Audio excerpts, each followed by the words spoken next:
Tilapia.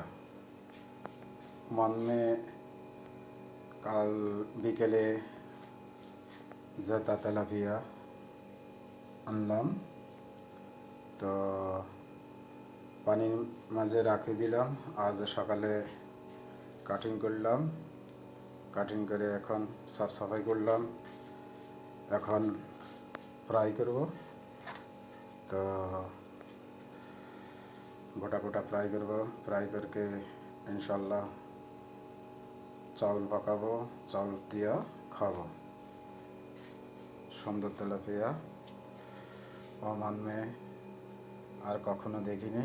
এখানে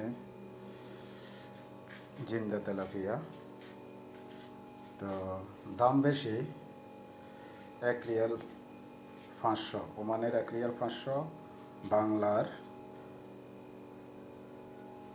450 এ tilapia. ওকে, good bye.